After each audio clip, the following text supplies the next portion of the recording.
बिस्मिल्लाहिर्रहमानिर्रहीम। Welcome students to a new video lecture. आज हम लोग फर्स्ट ईयर से अपना नेक्स्ट टॉपिक स्टार्ट करेंगे। आपका फर्स्ट ईयर का जो चैप्टर नंबर 4 है आलमोस्ट अपने आखिरी मराहिल में दाखिल हो गया है। तो आज जो हमारा जो द सेल जो चैप्टर था उसमें हमारा जो टॉपिक है उसका नाम है न्यूक्लियोलस। तो न्यूक्लियोलस जो है ये आप लोगों के सामने आप ये देख रहे हैं, ये न्यूक्लियस है। तो न्यूक्लियस के अंदर एक डार्कली स्टेन्ड बॉडी होती है, एक ज़्यादा गहरे कलर की एक बॉडी, एक जिस्म होता है, ठीक है। और ये भी नॉन मेम्ब्रेनस है, विदाउट मेम्ब्रेन है। पिछले तमाम टॉपिक्स में हम आपको बता चुके हैं कि कौन से ऑर्गेनल्स ऐसे हैं जो कि नॉन मेम्ब्रेनस हैं, कौन से सिंगल मेम्ब्रेनस हैं और कौन से डबल मेम्ब्रेनस है। तो ये जो है ये नॉन मेम्ब्रेनस होता है, एमसीक्यू में याद रखिएगा।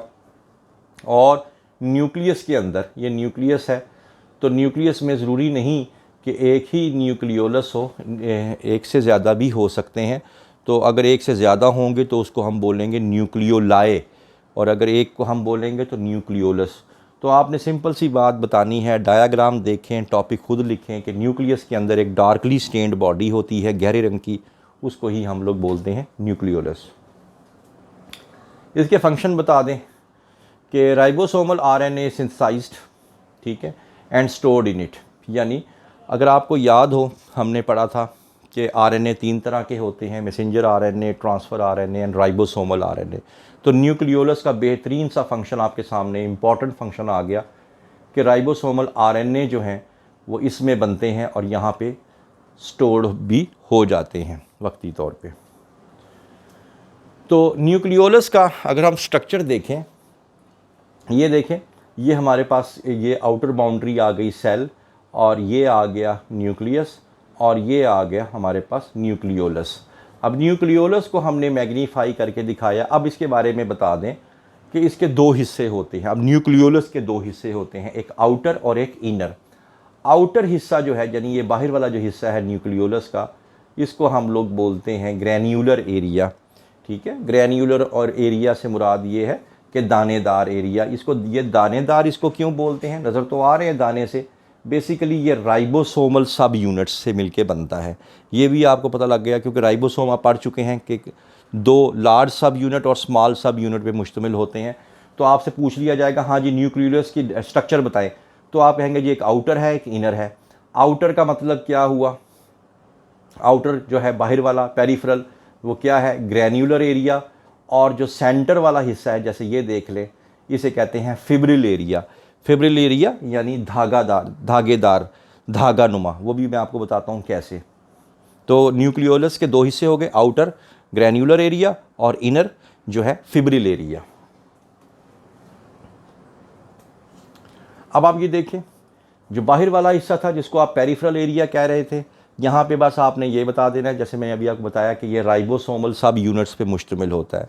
यानी राइबोसोम के यूनिट्स लगे होते हैं, चिपके होते हैं इसके साथ, यानी लार्जर सब यूनिट और स्मॉलर सब यूनिट। जबकि सेंट्रल फिब्रिल एरिया, धागा नुमा जो है, वो consist of large molecular weight of RNA, ठीक है, एंड राइबोसोमल डीएनए। तो ये राइबोसोमल डीएनए का और large molecular weight of RNA, यानी आरएनए और जो सेंट्रल फिब्रिल एरिया है, आरएनए और राइबोसोमल डीएनए जो है ये उस पे मुश्तमिल होता है। तो ये आप लोगों ने इसके अंदर बता देना है। वैसे राइबोसोमल डीएनए क्या होता है, ribosomal DNA is a DNA which is responsible for making ribosomal RNA, ठीक है ना। तो ये आपने बता दें। 2 बातें फिर दोबारा बता देता हूँ कि ज़रा बैक डायग्राम कीजिएगा कि ये आ गया न्यूक्लियोलस। न्यूक्लियोलस के 2 हिस्से, बाहर वाला हिस्सा जिसको कहते हैं पेरिफेरल पार्ट, ग्रैन्युलर एरिया, ये किसका बना हुआ है, राइबोसोमल सब यूनिट्स का। अंदर वाला हिस्सा फिब्रिल एरिया, ये किसका बना हुआ है, लार्ज मॉलिक्यूलर वेट आरएनए और राइबोसोमल डीएनए का। तो ये आप लोगों ने इसमें सिंपली बताना है। तो जब ये राइबोसोम बन जाता है न्यूक्लियोलस में, तो ये राइबोसोम आप लोगों ने बता देना है। तो राइबोसोम क्योंकि ये बनते हैं, देखें लिखा भी हुआ है फंक्शंस क्या हैं इसके। तो आप न्यूक्लियोलस का फंक्शन बताएंगे लाजमी तौर पे कि भाई न्यूक्लियोलस का फ़ायदा क्या है। तो आप बताएंगे राइबोसोम्स आर असेंबल्ड, यहाँ पे राइबोसोम्स बनते हैं। और राइबोसोम जब बन जाते हैं तो फिर वो बनने के बाद, न्यूक्लियोलस से बनने के बाद, वो न्यूक्लियर मेम्ब्रेन, ये आप देख सकते हैं, ये न्यूक्लियर मेम्ब्रेन है। और ये न्यूक्लियर मेम्ब्रेन के पोर्स हैं, यहाँ से जो हैं वो राइबोसोम्स निकल के कहाँ आ जाते हैं, साइटोप्लाज्म में 60S 40S और राइबोसोम मिलके फिर साइटोप्लाज्म में आके ये फिर ये राइबोसोम क्या करते हैं, प्रोटीन। अगर मैं सिंपली सी बात ये बताऊं, द फैक्ट्री ऑफ राइबोसोम वो फिर क्या हुआ, न्यूक्लियोलस, और द फैक्ट्री ऑफ प्रोटीन वो क्या होगा, राइबोसोम। तो ये आपने इसमें बताना है। उसके बाद नेक्स्ट हमारा टॉपिक आ जाता है क्रोमोसोम के हवाले से। क्रोमोसोम बुनियादी तौर पे दो वर्ड से निकला है, क्रोमा कलर्ड, सोमा बॉडी। यानी ये जो हैं क्रोमोसोम्स जो हैं ये बुनियादी तौर पे ये जब कलर्ड बॉडीज़ होती हैं, यानी ये नज़र आते हैं जब ये डिवाइड होते हैं, तो लिहाजा इनको कहा गया है कलर्ड बॉडीज़। इसके अलावा जब भी आप लोगों ने इनको देखना हो माइक्रोस्कोप के नीचे, तो इसके लिए आप लोग बेसिक डाइज यूज़ करते हैं ड्यू टू क्रोमाटिन मटेरियल। यानी क्रोमोसोम जो हैं अभी आप पढ़ के आ रहे हैं कि ये डीऑक्सीराइबो न्यूक्लिक एसिड पे मुश्तमिल होता है, तो एसिड को न्यूट्रलाइज़ करने के लिए बेस यूज़ होती है। तो इसको क्रोमोसोम को देखने के लिए जो कलर यूज़ करते हैं उसको हम लोग क्या यूज़ कहते हैं, बेसिक डाइज। ठीक है, ताकि हमें न्यूक्लियस के अंदर जो क्रोमोसोम है या क्रोमाटिन मटेरियल है वो हमें वाज़े तौर पे नज़र आ सके। एक और बात ये है कि during cell division darkly stain structures, ठीक है, और जब वैसे भी अभी मैंने आपको बताया कि जब ये क्रोमोसोम देखें, जब क्रोमोसोम या सेल जो है वो डिवाइड नहीं होता तो उस टाइम ये थ्रेड लाइक स्ट्रक्चर्स होते हैं, ये धागा नुमा होते हैं, खुला हुआ धागा होता है। लेकिन जब सेल डिवाइड होने लगता है तो ये धागे इकट्ठे होना शुरू हो जाते हैं, और इकट्ठे होने के बाद इस तरह का स्ट्रक्चर्स नज़र आता है जिसको आप लोग कहते हैं these structures, these darkly stain structures are called as chromosome. अब तो जब क्रोमोसोम नज़र आता है तो क्रोमोसोम कुछ इस तरह से नज़र आता है कि इसकी 2 आर्म्स होती हैं। ये आप लोग देख लें, ये 2 आर्म्स हैं, और ये दोनों आर्म्स जिस जगह पे जुड़ी हुई होती हैं उस हिस्से को क्या बोलते हैं, उसको बोलते हैं सेंट्रोमेयर। तो ये सेंट्रोमेयर बन जाएगा। तो ये, लेकिन ये उस टाइम होगा जब क्रोसेल जो है डिवाइडिंग स्टेज में जाएगा। तो वही वाली बात आ गई कि ये आपके सामने आ गए क्रोमोसोम, इसकी 2 आर्म्स हैं और ये इसका हिस्सा है सेंट्रोमेयर, और इसके ये हिस्सा जो है इसके हर बाजू को आप लोग क्या बोलते हैं, क्रोमाटिड। तो हम भी यही बता रहे हैं कि under compound microscope chromosome appears, ठीक है, कंसिस्ट ऑफ आर्म्स, और इसके हर बाजू को, इस बाजू को क्या बोलेंगे, क्रोमाटिड। जैसे इस बाजू को क्या बोलेंगे, क्रोमाटिड, ये बाजू भी क्या होगा, क्रोमाटिड। और ये दोनों बाजू जहाँ पे जुड़े होंगे इस सेंट्रल पॉइंट को क्या बोलेंगे, सेंट्रोमेयर। और सेंट्रोमेयर ही वो जगह है जहाँ पे इसको स्पिंडल फाइबर्स जो हैं इसको अटैच करते हैं। जैसे आप लोग देख सकते हैं कि ये क्रोमोसोम है, और यहाँ से जो धागे आते हैं वो इन धागे जो हैं इनको कहाँ से पकड़ते हैं, सेंट्रोमेयर से पकड़ते हैं। तो ये सेंट्रोमेयर का फंक्शन आ जाएगा। तो अब जैसे बता चुका हूँ आप लोगों को कि chromosome consist of identical chromatids. ये देखें, ये आइडेंटिकल होते हैं।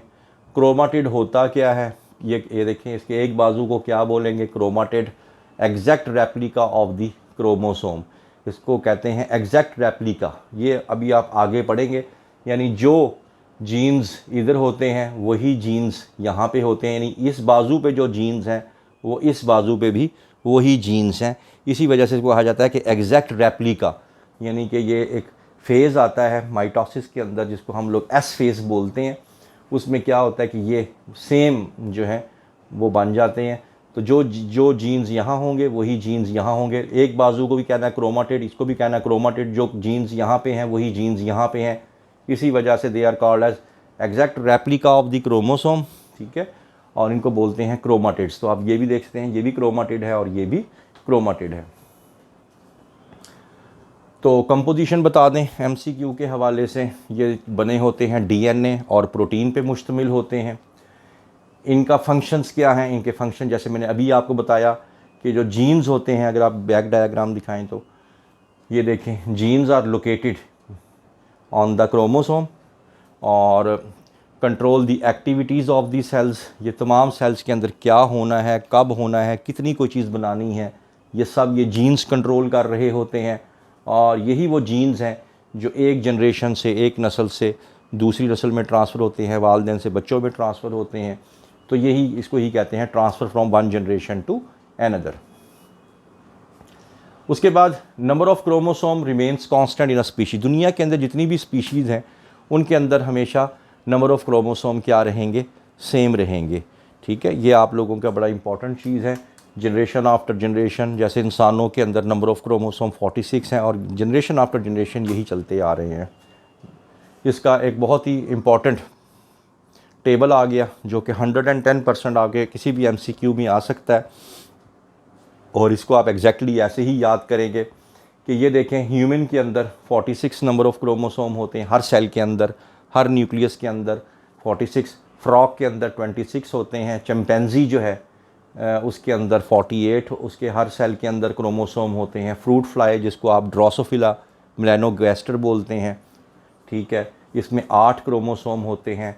पोटैटो के अंदर उसके हर सेल के अंदर जो है न्यूक्लियस के अंदर 48 नंबर ऑफ़ क्रोमोसोम होते हैं, और गार्डन पी जो है उसके अंदर 14 नंबर ऑफ़ क्रोमोसोम होते हैं। अब याद रखें, 2 तरह के सेल्स होते हैं बॉडी के अंदर, एक होते हैं सोमैटिक सेल्स और एक होते हैं जर्म सेल।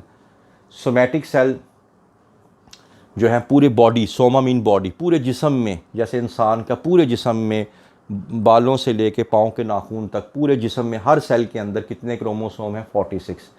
लेकिन जर्म सेल जो है मेल और फीमेल में जो है, या मेल होगा तो स्पर्म कहलाएगा, फीमेल होगी तो एग कहलाएगा। तो जितने सोमैटिक सेल में क्रोमोसोम होते हैं उसका हाफ जो है वो जर्म सेल में होता है। तो आपने वैसे ही बता देना है, जर्म सेल का मतलब होगा एग या स्पर्म। तो 46 हैं तो हाफ हो जाएंगे 23। फ्रॉग में 26 सोमैटिक सेल में हैं, तो जर्म सेल यानी स्पर्म और एग में हो जाएंगे 13। चिंपैंजी में 48 हैं सोमैटिक सेल में, तो उसके एग और स्पर्म में हो जाएंगे 24 स्पर्म और एग में। फ्रूट फ्लाई के अंदर इसी तरह 8 हैं, तो मेल फीमेल एग स्पर्म में 4 हो जाएंगे। 48 में से 24 आधे हो जाते हैं, तो 14 में से 17 हो जाएंगे। तो ये आप लोगों ने इसके अंदर बता देना है। तो यहाँ पे आप लोगों का टॉपिक ख़त्म हो गया। I hope that you have understood the lecture today. For more interesting videos please stay connected with us. Thank you very much.